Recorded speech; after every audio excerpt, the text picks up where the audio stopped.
comprender de esta década del 30 es esta crisis económica que nombró Lau. La distribución de importación. Claro, y cómo a partir de esta crisis del modelo agroexportador y del modelo capitalista a nivel mundial, porque fue una crisis a nivel mundial que repercutió en nuestro país como país inmerso en el sistema capitalista, lo que empiezan a surgir son nuevas políticas para corrernos un poco de lo que fue el modelo agroexportador, que nos situaba únicamente como país que iba a producir y exportar materia prima, principalmente de carnes y cereales, y justamente aparece la industria, esta ICI, que dice Lau que es industrialización por sustitución de importaciones. Entonces, bueno, este momento fue como clave para empezar a pensar en otro modelo de país, que iba a estar un poco más separado de estos periodos de oligarquía. Y en este contexto justamente es que aparece el peronismo, ¿sí? El peronismo aparece en su primer gobierno en el año 46 con Perón, pero es una construcción política que viene desde el 43 más o menos, que eso, bueno, ustedes tienen los documentales, también Glenda lo nombra en el teórico, porque es importante volver un poquito más para atrás para poder comprender cómo llega el peronismo a ganar esas elecciones del 46, y nos tenemos que ir al 4 de julio del 43, que fue el golpe de Estado que realiza el GO, que es el Grupo de Oficiales Unidos, ¿sí? Un golpe militar de las Fuerzas Armadas, que le realizan a el presidente Castillo, ¿sí? A partir de ese momento empiezan como, bueno, unas seguidillas de presidentes que son oficiales de las distintas Fuerzas Armadas, en donde Juan Domingo Perón va a ser nombrado como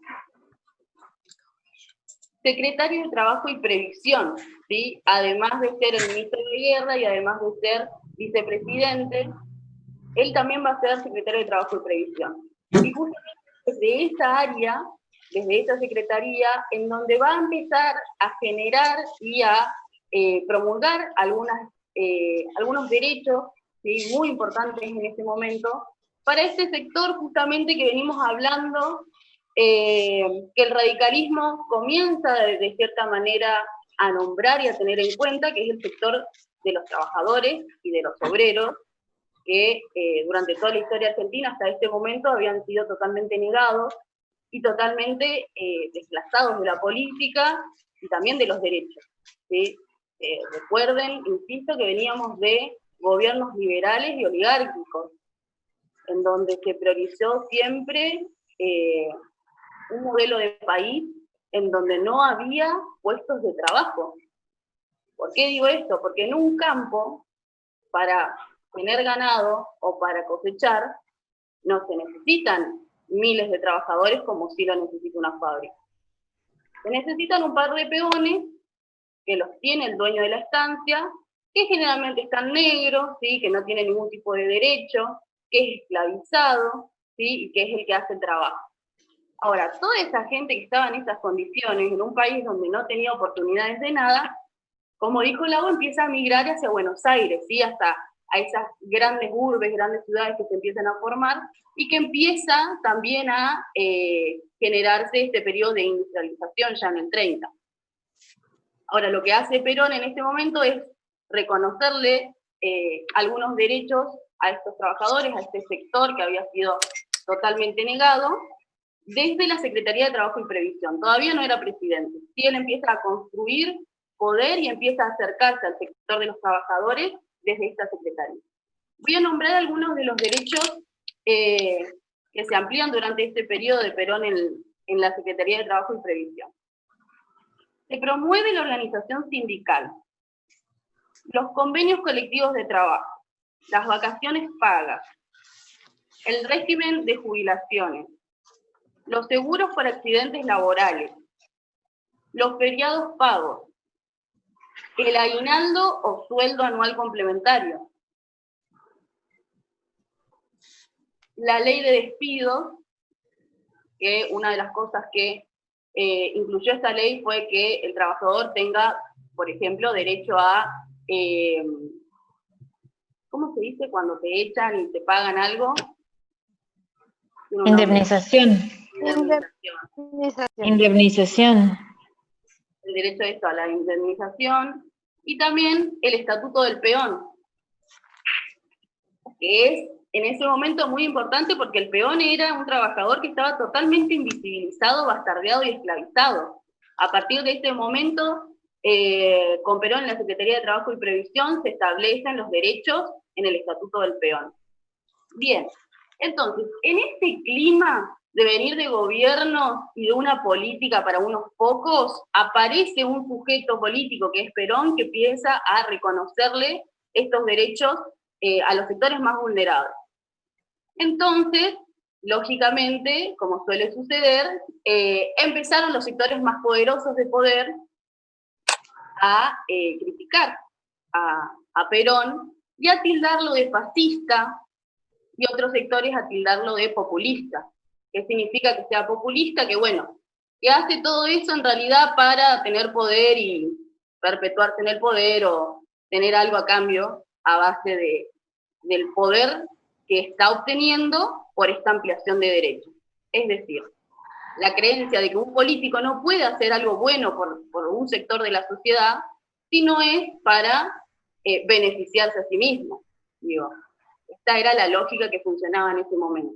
Perdón, Coti, ¿puedo...? Que claro, que el populista lo llamaban, como dice Coti, porque decían que hacía todo para el pueblo para generar votos a favor de él.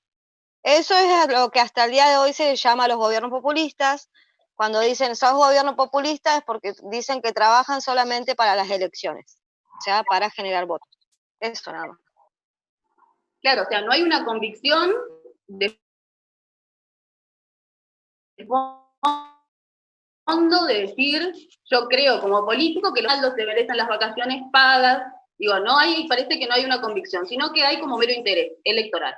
Bien, entonces, en este contexto, Farrell, que era el presidente en ese momento, le pide a Perón la renuncia, ¿sí? Porque Perón empieza a ser muy nombrado entre los trabajadores y empieza a ser muy reconocido en el país.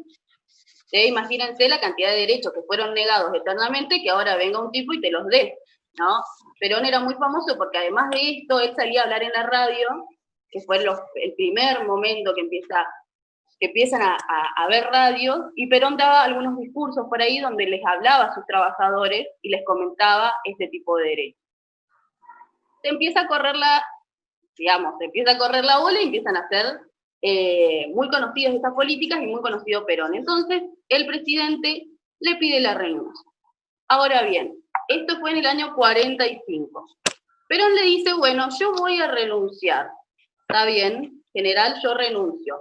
Pero antes de renunciar, voy a salir a hablarle a los trabajadores. Efectivamente, renuncia, habla en un discurso por la radio, y cuando los trabajadores se enteran que el general Perón iba a renunciar, se arma ahí el quilombo. Digamos que no lo recibieron de la mejor manera.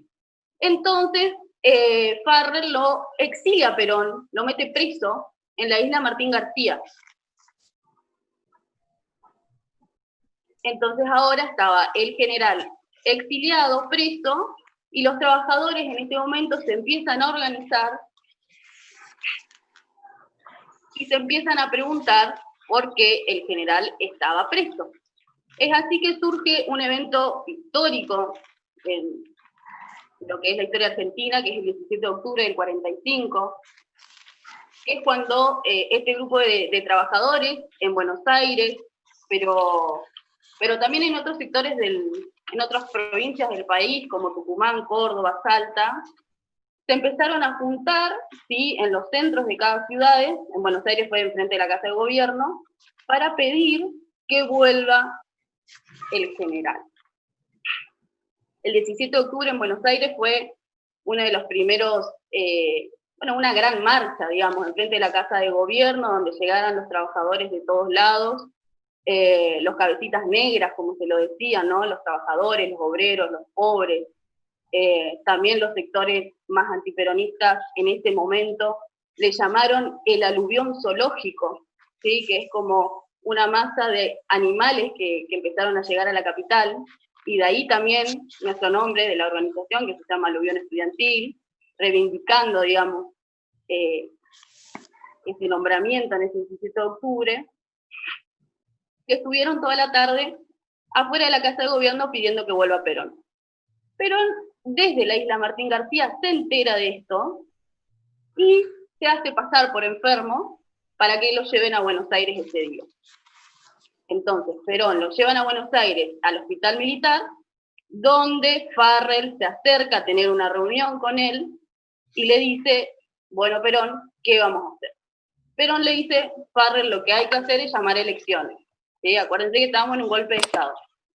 Dice, bueno, vamos a llamar a elecciones, bueno, listo, arreglan ahí que van a llamar a elecciones, y Farrell le dice, pero espera, no te vas a ir, tengo muchísima gente afuera de la Casa de Gobierno, le dice, me van a romper todo, salí a hablar. Efectivamente, Perón sale a hablar esa noche, como a las 11:30 de la noche, como dice el documental, y ahí sí todos los trabajadores se van a su casa, tranquilos, porque efectivamente Perón se iba a presentar a elecciones en el año 46. Bien, ahora sí, estamos en el año 46, en el año en donde el peronismo va a ganar la primera elección, con lo que fue el Partido Laborista, ¿sí? Ese era el partido electoral con el que gana la primera elección. Ahora bien, este Partido Laborista, con el que el peronismo gana esta elección, estaba conformado por distintos sectores, ¿sí? Un sector de trabajadores, ¿sí? que bancaban a Perón muy fuerte, de comerciantes también, pero también una parte de lo que era la Unión Cívica Radical, ¿sí? del radicalismo, que el radicalismo, lo que sucedió durante el peronismo, una vez que aparece la figura de Perón, es que se rompió en varias partes. Por un lado, la UCR, la Unión Cívica Radical, Junta Renovadora, que apoyaron la candidatura de Perón, y por otro lado quedó la Unión Cívica Radical, que fueron los contrarios, digamos. Podemos decir que hay, desde este momento hasta el día de hoy, una parte del radicalismo, que podríamos decir es más filo nacional y popular, digamos, que son radicales porque son de Irigoyen, son de Alvear, son de Alfonsín, pero que bancan también, digamos, políticas más peronistas, y la otra parte del radicalismo, que ya en este momento estuvo en contra de Perón, que hasta el día de hoy también sigue existiendo ese sector del radicalismo, que por ejemplo fue a elecciones con Macri, digamos. Digo, ahí se ve bien, vos tenés hasta este momento, digamos, bien diferenciado ahí al radicalismo. Ahora bien, este Partido Laborista, que estaba conformado por comerciantes, por la UCR, Junta Renovadora, iba a ir a elecciones en contra, digamos, del otro partido que estaba en ese momento, en contra, obviamente, del peronismo, era la Unión Democrática.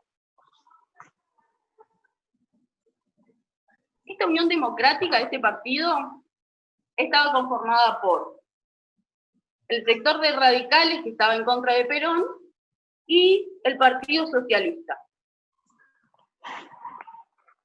O sea, algunos sectores de izquierda también estaban en contra de Perón en este momento, ¿sí? Y arman ahí una alianza, que es la Unión Democrática.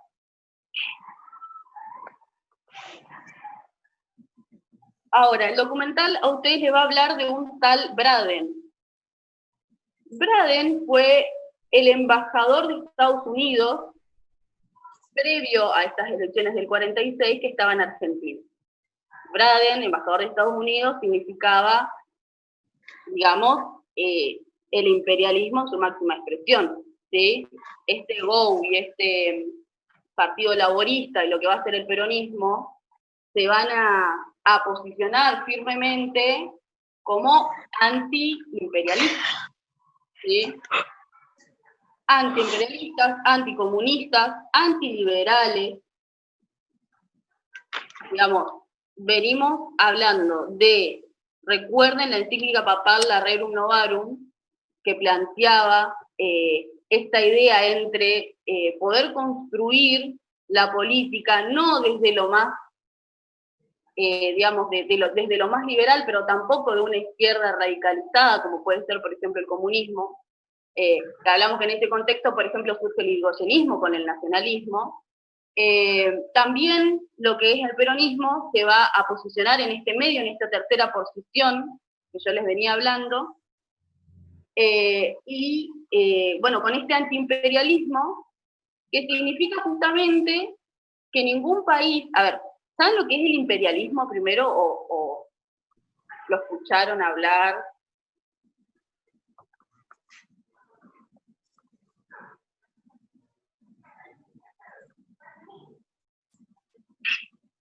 Bueno, el imperialismo significa que ciertos países que tienen generalmente mucho poder económico y político, como por ejemplo... Perdón, Coti, ¿me habías hablado? Pues se me había cortado el audio. No, hice una pregunta bueno. general. Genial. Dale, perdón. Bueno, en este momento esos países eran Gran Bretaña, Estados Unidos, que también estaba creciendo fuerte económicamente, generan políticas económicas de dominación hacia otros países. Generalmente países como los nuestros, los países latinoamericanos, que siempre terminamos pagando todo, países africanos también, aquellos países que no están desarrollados económicamente e industrialmente. ¿Sí? Eso es el imperialismo. Un Gran Bretaña que te dice, bueno, yo te compro el trigo, pero vos no me vas a poner una fábrica de frigorífico porque yo manejo el frigorífico del mundo. ¿Sí? Es un Estados Unidos que nos viene a decir cómo tenemos que manejar el país y qué políticas económicas tenemos que implementar.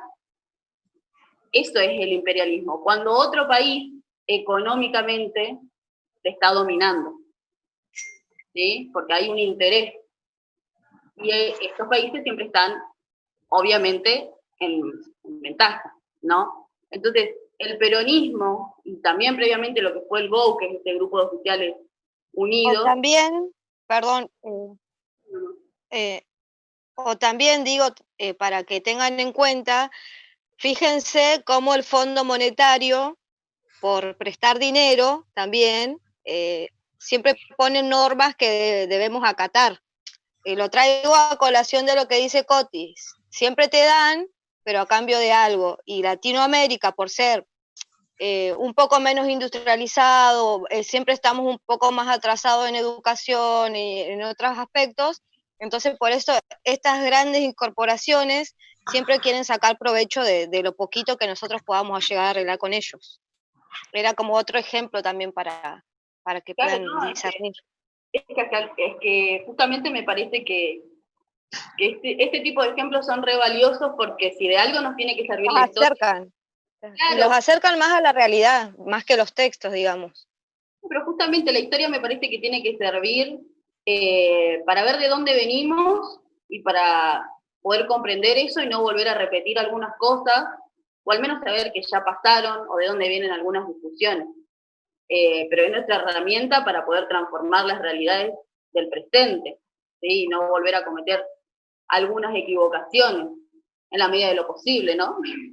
Porque nunca lo vamos a poder hacer del todo. Pero bueno, esperen que ya me perdí en dónde estaba. Perdón. ¿Vamos bien hasta acá?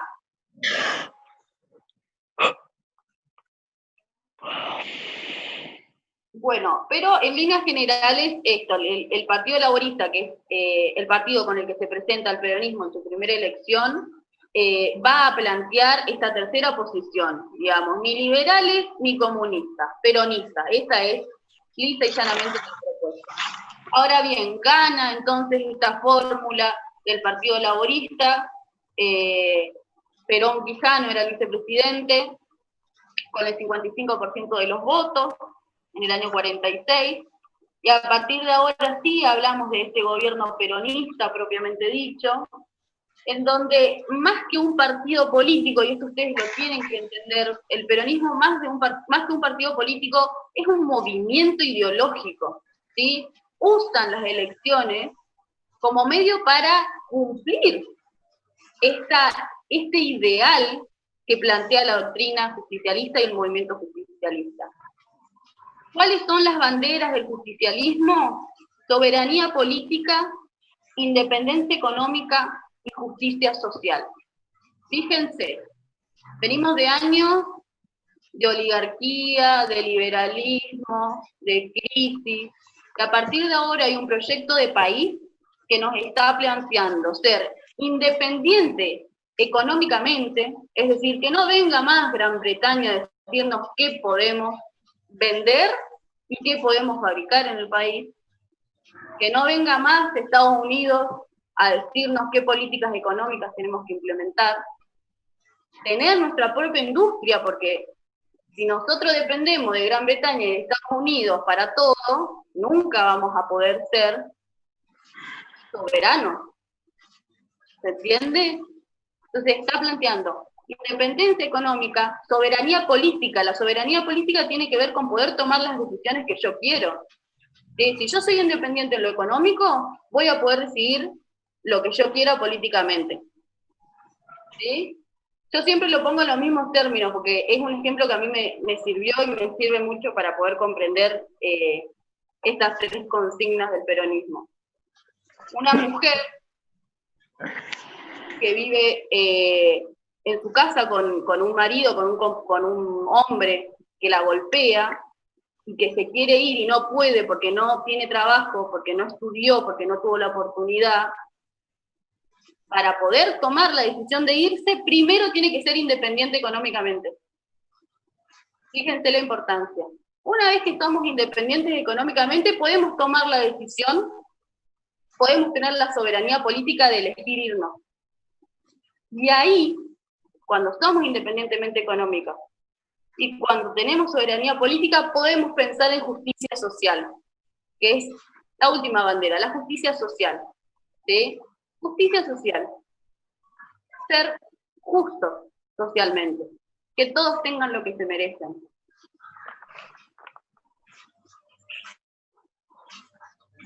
Bien. Ahora, voy a hablar de algunas categorías, ya queda poquito, que las retomo un poco de política, porque me parece que quedó ahí como medio colgado en los teóricos, pero lo voy a explicar lo más rápido y concreto posible para que más o menos entiendan la cuestión económica y del proyecto económico de país que tenía el peronismo. Después de esta crisis del 30, que estábamos hablando antes, que fue una crisis mundial, no solamente argentina, sino en todo el mundo, hubo una crisis del sistema capitalista, los países, algunos países, no todos, empezaron a implementar algunas políticas que se titulan estados de bienestar, ¿sí? Los estados empezaron a implementar políticas de bienestar, ¿sí? De bienestar social. Y aparece un modelo económico que se llama el keynesianismo, ¿sí? Esto no es necesario que ustedes lo sepan porque la profe no lo nombró y no me acuerdo si los textos lo nombran. Pero ¿qué era lo que buscaban este estado de bienestar? Cuando hablamos de estado de bienestar, hablamos de un estado que va a garantizar y va a crear políticas para mejorar las condiciones de vida de la gente. ¿Sí? ¿Esto qué significa? Bueno, políticas como las que ya veíamos que Perón estaba implementando desde la Secretaría de Trabajo y Previsión, el aguinaldo, ¿sí? También vamos a ver algunos propósitos como el pleno empleo, ¿sí? Que todos tengan trabajo. Y con lo que tiene que ver con lo económico, lo que va a buscar el gobierno peronista es el crecimiento del mercado interno. Esto lo nombra la profe en el teórico. el crecimiento del mercado interno, ¿a través de qué? Del crecimiento de los salarios. ¿Por qué esta relación? Uno mejora los salarios de los trabajadores, ¿sí? El trabajador, que ahora está mejor, y que le alcanza no solamente para subsistir, para comprarse la comida y pagar el alquiler, ahora tiene un poquito más de plata, va y se compra zapatillas. Las zapatillas que se fabrican ahora en una industria, en una fábrica nacional. Entonces el trabajador con esa plata que le da el Estado va y compra las zapatillas. Compra las zapatillas y al dueño de esa industria, de ese argentino que puso esa industria, le va bien, ¿sí? Porque le compran más zapatillas. Pero además de la industria le va bien al señor que tiene una zapatería. El señor que vende zapatos, que le compró la industria, también recibe plata. Y así empieza a circular, ese es el mercado interno, ¿sí? Cuando la gente empieza a comprar, ¿sí? Uno tiene plata y se compra un buzo, se compra una zapatilla, porque somos así, nos gusta comprarnos y tener algo, porque para esto trabajamos, eso es el trabajo que dignifica, ¿no? Esto es lo que va a buscar el peronismo. Mejoras salariales, para que la plata empiece a circular y a todos nos vaya mejor, pero además mejores condiciones de trabajo, ¿sí? Entonces, en este contexto es que la propuesta del gobierno es el plan quinquenal. El plan quinquenal es un proyecto de país, ¿sí? Que es quinquenal porque es desde ese momento del 46 a 5 años, hasta el año 51, en donde se va a buscar, mediante distintas políticas, poder lograr, digamos, estos objetivos de los que estamos hablando. ¿Cómo lo va a hacer? A través del IAPI. Es el Instituto Argentino de Promoción e Intercambio, ¿sí? ¿Qué va a hacer el IAPI con la plata que viene del campo? Va a empezar a tomar esa plata y a favorecer el mercado de la industria, ¿sí? Va a centralizar el comercio exterior, financiar las exportaciones, importar insumos industriales del exterior para revenderlos a las industrias nacionales con subsidios. O sea, el Estado lo compra a 10 y te lo vende a 8. Entonces vos, industria nacional, te sale un poco más barato. Subsidio los productos de consumo masivo, la comida. Un Estado que te subsidia la harina, el aceite, para que a vos te salga más barato. Nacionaliza ferrocarriles, que eran de Gran Bretaña, y los teléfonos, ¿sí? Las líneas telefónicas. Además de esto, también se continuó con lo que fue el ICI, que comienza en la década del 30, que es la industrialización por sustitución de importación, ¿sí? Eso también es importante durante este peronismo, que es cuando finalmente se termina de profundizar. Bien, ahora eso fue en líneas generales. ¿Cómo construyó poder Perón? ¿Cómo llega Perón a las elecciones? ¿Cómo gana? ¿Y qué propone una vez que gana las elecciones? Ahora, nos queda hablar de 3 cuestiones. Primero, la relación Estado-Iglesia. Después, lo que fue Eva Perón, que también lo nombra un poco Glenda en el teórico. Bueno, la parte de educación, que lo voy a hacer como bastante sintético. Y después, bueno, cómo termina este peronismo en el 55 con el bombardeo de Plaza de Mayo. La relación entre Perón y la Iglesia es de conflicto puro. En un primer momento, a ver, ustedes, la base que tienen que saber es que el movimiento peronista es profundamente católico, ¿sí? Perón era católico y todo lo que construye es en base a ese catolicismo, a esa fe en Dios, digamos. Ahora, Perón va a saber diferenciar lo que es el cristianismo de lo que son y de lo que es el poder eclesiástico. Y justamente con ese poder él se va a pelear muy fuertemente. En un primer momento, en un contexto en donde la Iglesia estaba buscando esta tercera posición entre algo que no sea ni liberalismo económico ni comunismo, el peronismo aparece como una vía viable, valga la redundancia, para lo que estaba pensando la Iglesia y los nacionalistas en ese momento. Por eso es que Perón en este momento, por ejemplo, tiene una buena relación con la Iglesia, e incluso como buen católico que fue, vuelve a meter a la educación religiosa en las escuelas públicas. ¿Sí? Esto ya fue en el 43, previo, pero Perón eso lo continúa. Ahora, en un momento, Perón se pelea con la Iglesia, e incluso en el año 49, esto es algo que no lo van a ver, pero yo te lo comento como para que entiendan el nivel de pelea que tienen en algún momento. En el año 49 el peronismo construye y propone y sale una nueva Constitución Nacional. Del 53 fue la primera, en el 49 se hace una reforma. Entre tantísimas cosas que proponía esa Constitución, una de ellas era la separación de la Iglesia del Estado. ¿Sí? O sea, ese nivel de pelea tenía el peronismo en ese momento con la Iglesia Católica. Dejar de financiar desde el Estado a la Iglesia. Esa Constitución se promulga, pero en el 55 hay un golpe de Estado, bombardean Plaza de Mayo y se deroga. ¿Sí? Lo único que queda de esa Constitución del 49 es el artículo 14 y 14 bis de los derechos laborales. Eso sí lo vemos hasta el día de hoy.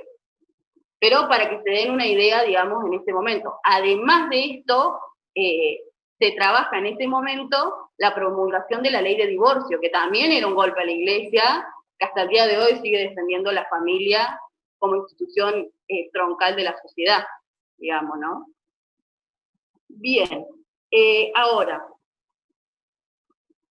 lo que fue Eva Perón, digamos, fue un personaje muy importante del peronismo, fue una política, una de las primeras mujeres en estar en el ámbito de lo político, en un contexto en donde las mujeres no podían votar, pero no solamente que no podían votar, sino que no podían participar de la vida política, porque eso era para los hombres, se creía en ese momento, la mujer tenía que estar en la casa, cuidando a los hijos, haciendo la comida. Eva Perón lo que empieza a trabajar es en la ley de ampliación de derechos políticos de las mujeres, ¿sí? Esto significó no solamente que puedan votar, sino que puedan empezar a pensar en la política y también presentarse a elecciones, ¿sí? Las primeras mujeres diputadas fueron durante el peronismo. Esa es la importancia y el alcance de la ley. No solamente el voto, sino la incorporación de las mujeres a la vida política que había sido negada históricamente. Eva construye... Ahí además, yo quiero... perdón. No. No tiene nada que ver, pero yo quiero decir que mi abuela fue la primer diputada por Río Negro mujer del radicalismo. Sí, por eso yo te contaba que tengo ya una vida política. Así que sí, gracias a esa política, ella fue una de las primeras mujeres diputadas de acá de Río Negro. ¿En qué año, Lau, fue eso? Y mira, ella después trabajó con Alfonsín. Es más, Alfonsín me tuvo en brazos a mí cuando yo era bebé, porque él venía a la casa de mi abuela acá a Cipolletti. Mira, te estoy hablando del 80, yo no nací en el 85. Pero mi abuela ya era diputada antes de que yo nazca. Así que desde antes del 80 ya era diputada. Fíjense, recién, ahí, fines de los 70, con la democracia, digamos, habrá sido la primera Claro.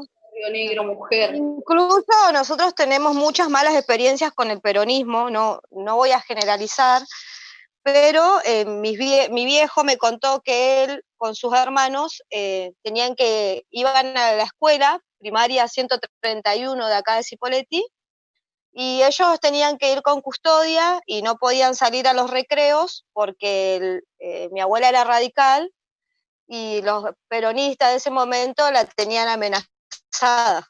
Incluso se tuvieron que ir a vivir a una chacra porque le tiroteaban la casa. Mi abuela era madre soltera. Entonces se fue a refugiar a una chacra que le dieron en ese entonces acá, Julio Salto, no sé quién, las que sean de acá de Cipolletti. Y bueno, y mi abuela se tiroteaba, les contaba. Así que bueno, mi abuela agarraba, tenía una escopeta y ahí dice que ella por el ojo de la mirilla de la puerta sacaba la escopeta y se tiroteaba con los tipos. Qué grande, boluda. Y sí, la política era así antes, a los tiros. Y es más, quiero reivindicar a mi abuelita, que ella acá en Cipolletti, no sé si conocen el CITE. Sí. Bueno, mi abuela hizo el proyecto para que eso salga. ¿Cómo se llama tu abuela, boluda? Teresa Montoya. Mira. Dio un montón de casas, acá en Cipolletti hay mucha gente que me habla de que, ay, mirá, yo tengo mi casa porque tu abuela me la dio. Qué lindo. Lo que pasa es que mi abuela hizo el proyecto del CITE, ya estaba para firmarse y muere. Falleció mi abuela, entonces en ese momento estaba como legisladora Marta Milesi, y bueno, ella se atribuyó como que el proyecto era de ella, pero no importa, lo importante fue que se hizo y hoy se usa y hay muchos abuelos que lo usan, y eso es lo importante, me parece. ¿Y Marta Milesi era peronista o no igual? ¿O no? No, la verdad que yo la conozco de vista nada más, no sé muy bien su carrera política. Yo conozco a un Milesi que es peronista, que es Pepe, el de la Casa de la Bodega, no sé si conoces. No, la verdad que yo mucho en política no participé, pero entiendo, siempre puedo contar un poco desde mi experiencia personal, por eso digo que no generalizo, no creo en las grietas, me encanta que la gente sea libre para pensar, libre para hablar, pero bueno, yo cuento desde mi experiencia lo que pasó a mi familia, nada más, no tengo nada en contra de esas cosas. Pero sí me parece importante la lucha de las mujeres. Cuando acá se hizo el chipoletazo, hace muchos años, por ahí ustedes no lo recuerdan, bueno, mi abuela le tiró una, como la policía los estaba reprimiendo con policías, con perros, ¿viste? La policía con perros. Sí. Bueno, mi abuela le tiró una caja, una bolsa con gatos. Boluda, pará, no, tu abuela tiene que ser muy conocida de mi suegro, que es el gallego de Rioja, que también estuvo en la misma historia que me estás contando vos del cipoletazo. Bueno, incluso el profesor Rojo de política el año pasado me dijo que él había ido al chipoletazo con mi abuela y que la conoció. Mirá. Igual que Fedeli, la profe de historia. Hay muchos profes que la conocen. Bueno, en el cipoletazo tiraron a un comisario por una ventana de la municipalidad. Claro, y claro, cuando mi abuela le tira a todos los gatos, los perros de la policía se van encima de los gatos y ellos pueden entrar a donde querían entrar. Sí, le voy a preguntar al gallego, seguro la conozco. Así que fue una mujer re luchadora. Capaz que de ahí vienen mis genes tanto de la mujer luchadora y que se puede. Y la política, Lau, o sea, también eso yo creo que se hereda de alguna u otra forma, el pensar en el otro todo el tiempo, y es algo muy particular. Hay más política, no hablo porque vamos a terminar parientes. Sí, gracias por dejarme este momentito, me fui por las ramas, pero bueno. Igual, nada, como para, ya la cortamos con esto, pero, por ejemplo, el tema de la historia del cipoletazo es algo que no se enseña en ningún lado en Cipolletti, y fue un hecho histórico re importante de la ciudad, que de hecho yo tenía planeado en la facu, por lo menos, hacer como alguna charla o algo así, porque el gallego, que es mi suegro, que tiene sus 70 y pico de años y largo, bueno, él estuvo con la abuela Laura, claramente, ahora le voy a preguntar por ella, y el chabón te cuenta todas estas cuestiones que nosotros, por lo menos yo no tenía ni idea. A mí anotame, estaría bueno hacer un homenaje, un recordatorio. Claro, sí, está re bueno. Aparte puedo invitar a mis tíos, a todos. Hay una plaza con el nombre de mi abuela acá en Cipolletti. Decime de nuevo el nombre de tu abuela, por favor. Teresa Montoya, Teresa del Carmen Montoya. Mirá. También hay un libro con el nombre de ella porque hay un libro que habla de las primeras mujeres embaladoras o trabajadoras en galpones y mi abuela era embaladora de uno de los galpones. O sea, una figura histórica de la ciudad de Cipolletti, tu abuela. Sí, yo la recuerdo como mi abuela, pero la verdad que sí, unos valores re importantes. Qué lindo, Lau, Y que bueno, contás no, nos queda pendiente de eso, hacer algo. Yo te consigo fotos y todo eso. de una. Sí, hay que armar algo en la facu, sí o sí. Bueno, gracias por este momento, digamos, perdón chicas. Bueno, bueno, nada, estaba hablando un poquito de Eva Perón y de lo que significó en la ley de la ampliación de derechos políticos a las mujeres, que además, bueno, lo que hizo Eva además fue armar un partido femenino peronista, y obviamente que es por lo que ella más se hace conocida o por lo que trascendió, por lo menos en la historia argentina, es la Fundación Eva Perón. La Fundación Eva Perón que fue también como un antes y un después, porque Eva, que era como la primera dama, ¿sí? Históricamente a la primera dama le correspondía el trabajo de la beneficencia, ¿sí? ¿Y qué es la beneficencia? Y es un poco darle lo que te sobra a un pobre, digo, diciéndolo lisa y llanamente. Y si vos le das de arriba lo que te sobra, bueno, estás dando las migajas justamente. Lo que va a proponer Eva es dignificar, no darle lo que te sobra, darle un derecho. ¿Sí? El niño tiene derecho a jugar. Entonces Eva va a llenar el país y van a salir todos los trenes al interior del país llenos de juguetes de la Fundación Eva Perón. El niño tiene derecho a las vacaciones. Entonces, desde todos los lugares del país iban a salir trenes que llevaban a los niños a vacacionar en Mar del Plata, por ejemplo. Digo, estas son algunas de las políticas de la Fundación Eva Perón, que lo que intentaban era no hacer caridad, sino darle un derecho, no solo a los niños, sino también a las mujeres. Trabajaban mucho con las mujeres, por ejemplo, en las casas hogares que habían en Buenos Aires, que se la criticó mucho a Eva, porque las casas hogares de la Fundación Eva Perón estaban generalmente en casas, en barrios muy, muy chetos de Buenos Aires, como Recoleta, como Palermo, donde vivió eternamente la élite de Buenos Aires. Eva ahí ponía sus casas hogares con mujeres pobres y niñas pobres, sin hogar, que vivían en la calle. Bueno, ahora iban a estar en esas casas hogares que eran lujosas, ¿sí? No es que al pobre le iban a dar algo feo, digamos. No, al pobre lo mejor.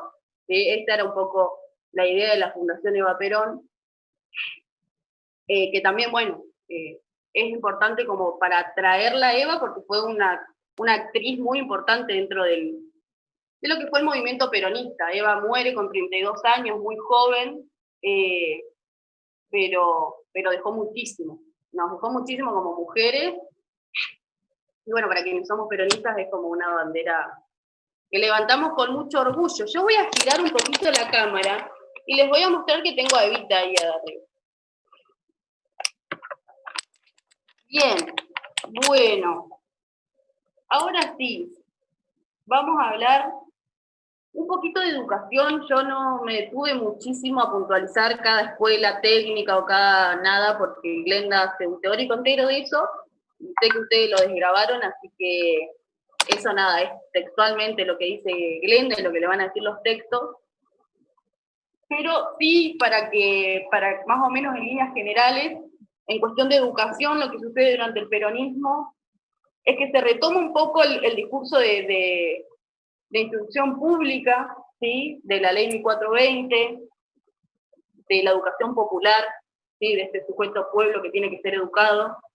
El sujeto pedagógico del peronismo es el trabajador por excelencia, va a ser el trabajador.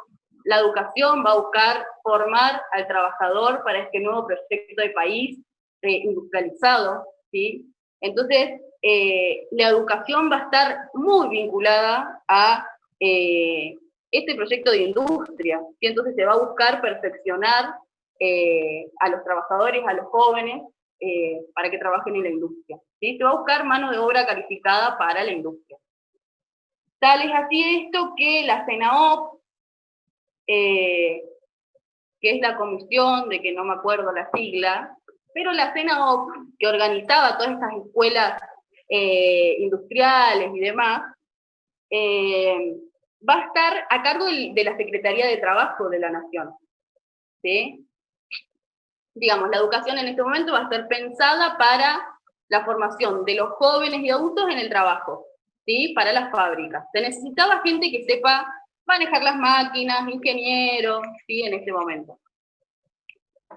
Una de las cuestiones más importantes, además de que se crean, bueno, escuelas fábricas, escuelas de aprendizaje, escuelas de capacitación obrera, escuelas de capacitación profesional femenina, es primero la quita de aranceles a la universidad pública, ¿sí? Lo que hace Perón a través de un decreto es quitarle los aranceles, es decir, quitar una cuota que cobraban las universidades.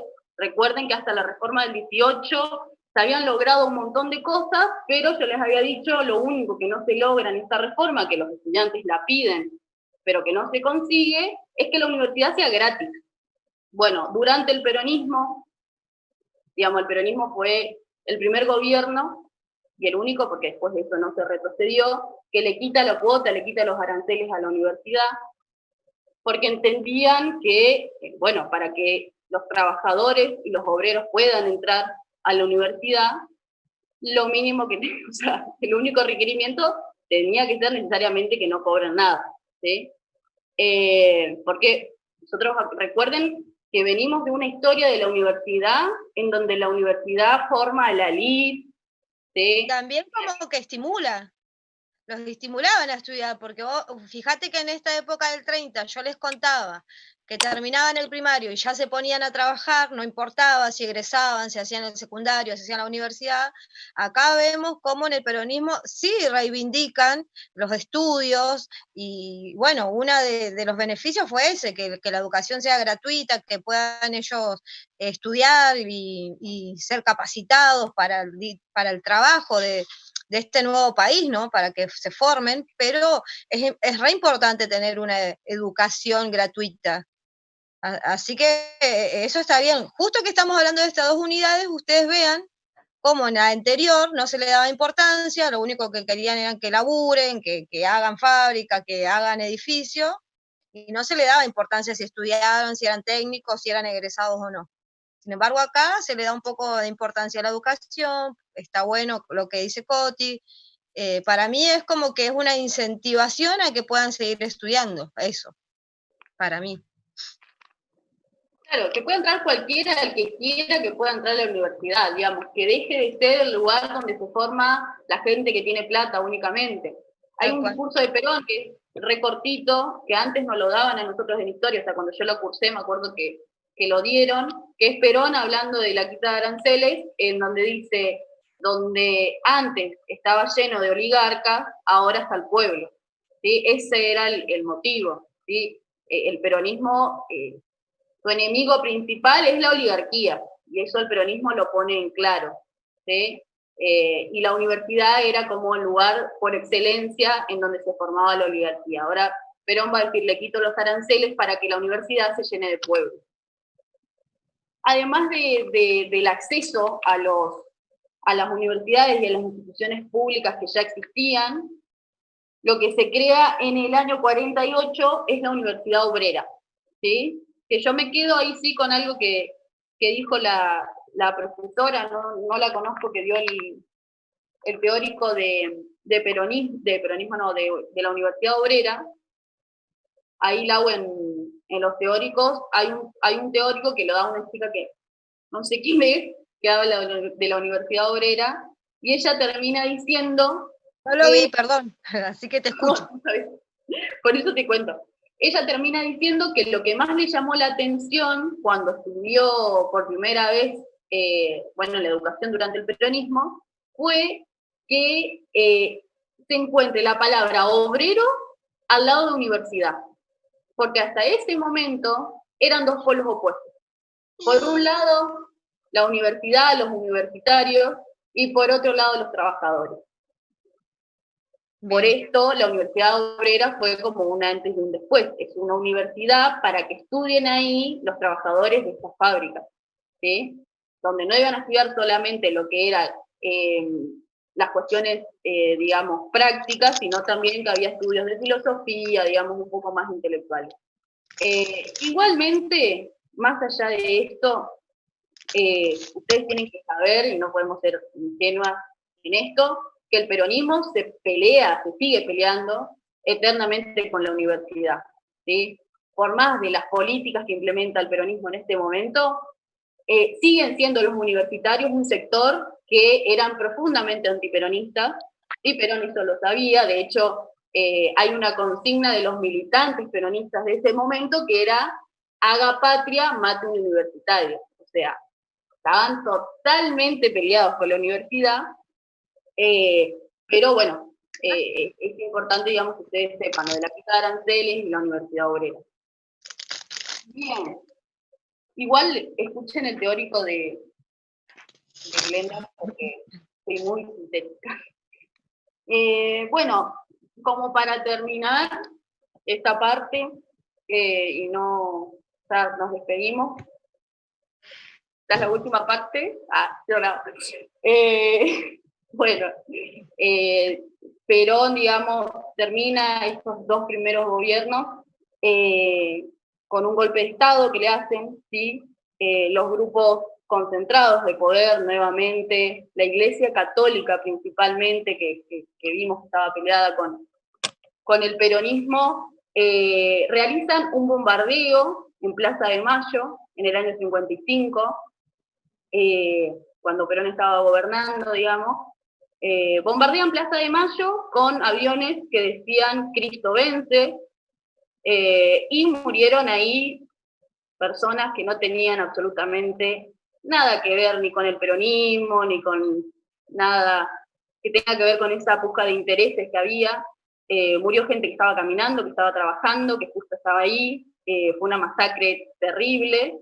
Y a partir de ahí, sí, Perón se exilia, se va, porque entiende que lo último que puede suceder y el límite es la sangre del pueblo, que fue justamente con lo que jugaron estos sectores peronistas. Perón dice, yo no voy a derramar sangre, así que me voy. Justamente lo que le pedían era que se vayan. Y así Perón se va, se exilia a España mucho tiempo, hasta el 70 y pico, que recién vuelve después de este golpe de Estado. Bueno, mis amores, hasta acá quedó todo bien. Sari. Chicas, ¿pueden hablar? Belén dice que sí, Abril también. Bueno, Genial, genial. Hemos terminado este cuatrimestre rarísimo, duro, pero a la vez, bueno, estos encuentros que tuvimos semanales me parece que nos sirvieron un montón, a Laura, a mí, y a ustedes también, por supuesto. Bueno, yo nada, les quiero dar las gracias por ser parte, por estar, por el compañerismo que tuvieron durante todo el cuatrimestre. Se notó que no les daba a nadie, le dio lo mismo si una compañera se iba, si una compañera dejaba, si una compañera no sabía responder algo. Y eso me parece que es lo más valioso de la universidad. Yo siempre les digo lo mismo, pero es que es una convicción muy grande que tengo, que es que la forma de transitar la universidad y todos los espacios, pero bueno, ahora que nos toca a nosotros la facultad, es con el otro, es tendiendo puentes entre compañeras, es colectivo, ¿sí? O sea, nadie se salva solo, y tampoco la universidad me parece que tiene que ser un espacio para entrar, agarrar tu librito, estudiar sola, y irte, ¿no? Me parece que justamente es el espacio para estar con otros, para construir con otros, que es lo más valioso también, de construir conocimiento con otros, de debatir con tus compañeras, pero esto, de ayudar al otro siempre, y es algo que vi mucho en este grupo, Así que en ese sentido estoy como muy contenta. Y también, bueno, agradecerle a Laura, que la agarré así de... Y mirá dónde estamos, Laura, y última tutoría hoy. Laura que empezó ahí como media tímida. Bueno, sigo, no, sigo. nada. Sí, bueno, aprovecho, ya te lo dije un montón de veces, pero bueno, gracias por acompañarme, sos una compañera tremenda. No me sentí sola jamás, en mis peores momentos vos estabas ahí.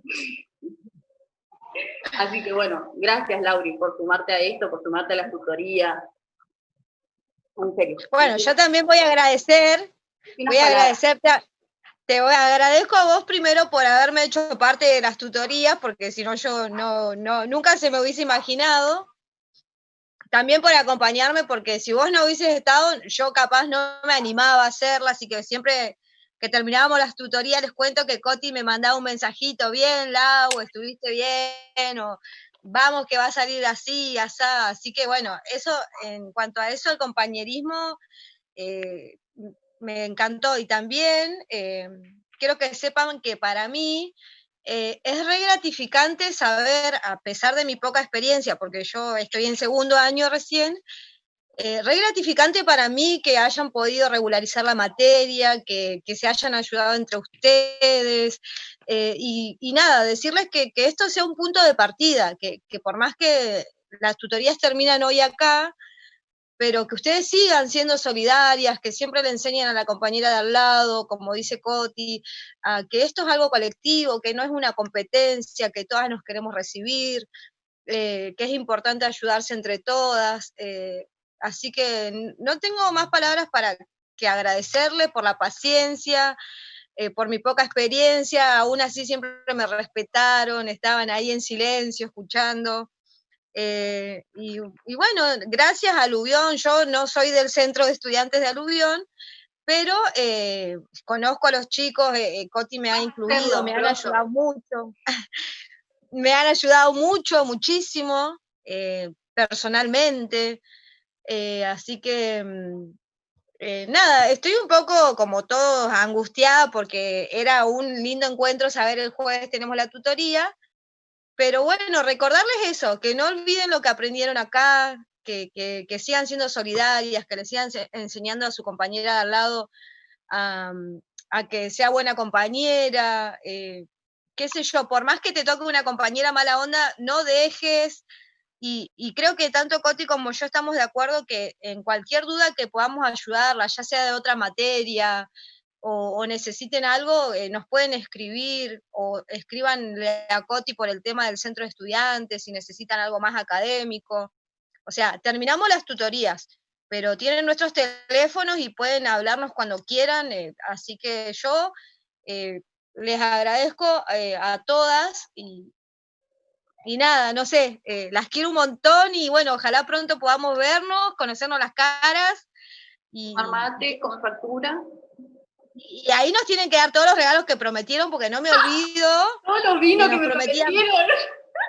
Sí, las birras, las pizzas, la torta, no sé qué más, los mates. Así que nada, más que agradecidas, les deseo una cursada exitosa, porque aún falta medio año, y a pesar de que, bueno, virtualmente es un poco tedioso, no bajen los brazos, sigan, lloren, las crisis universitarias son así, llorás, te despertás, te relajás, te das un baño, seguís, pero nada, sigan con su convicción adelante de lo que quieren ser, así que nada, eso, apoyarlas en todo, que saben que acá encontraron a dos personas que la vamos a apoyar hasta el final, y nada, que tengan un exitoso año universitario y en lo personal también, cuídense mucho ustedes y sus familias. Eso nada más. Yo por ahí agregar, bueno, esto que dice Lau, cuenten conmigo, bueno, con Lau también, porque vamos a estar las dos. El grupo va a seguir estando para lo que necesiten. Si tienen alguna duda, si tienen algún problema de cualquier índole en la facultad, sepan que pueden contar conmigo y con cualquier compañero o compañera del centro de estudiantes.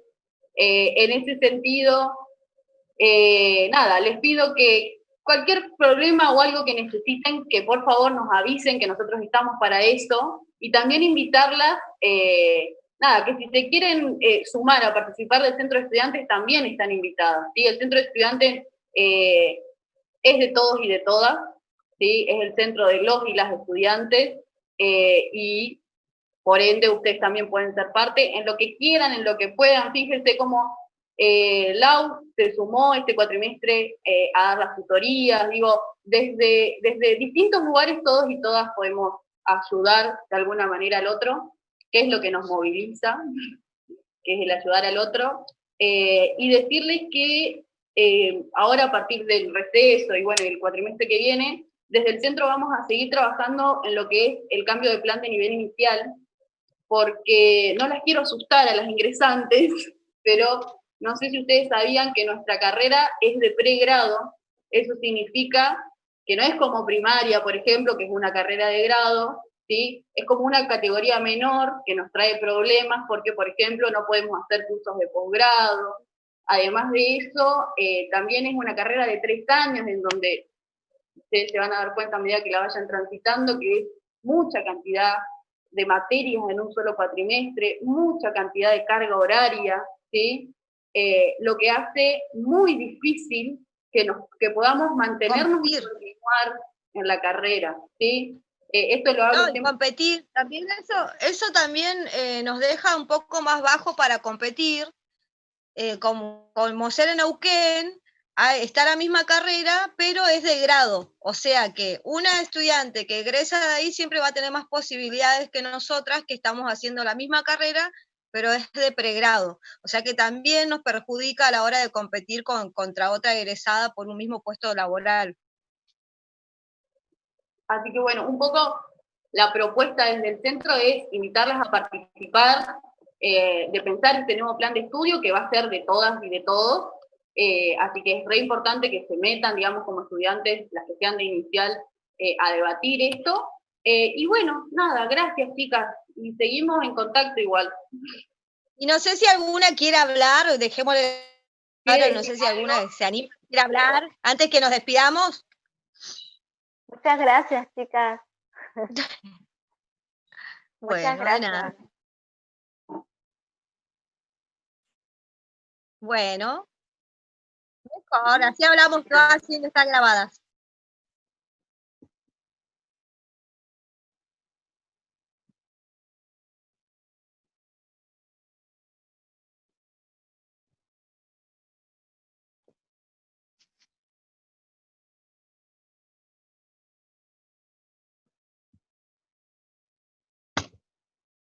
Gracias. Gracias a vos, Belu, por grabar las tutorías y por estar en todas las tutorías hace 3 meses. Gracias. Yo te lo digo en el grupo, pero realmente el tema de grabar las tutorías es algo que nunca aprendí a hacer, y por eso fue re valioso que vos lo hagas. Así que gracias, y también a vos, bueno, yo ya te invité a que participes del centro. Así que, bueno, eso, gracias a vos porque también estuviste para otras compañeras. Desde tu lugar has ayudado a mucha gente también. Bueno, mis amores, nos despedimos. Yo igual capaz que dé otras tutorías el 4 que viene. Bueno, avisanos, así nos anotamos en tu tutoría. Creo que voy a dar pedagogía. La tengo cursada esa, pero igual, por ahí me voy a meter igual, así rindo al final. Es buena. Sí. Bueno, voy a ir tomando nota como una estudiante más. Bueno, un beso a todas. Que estén bien. Chau, chau. Chau, chicas. Chau, Majo. Chau, chau.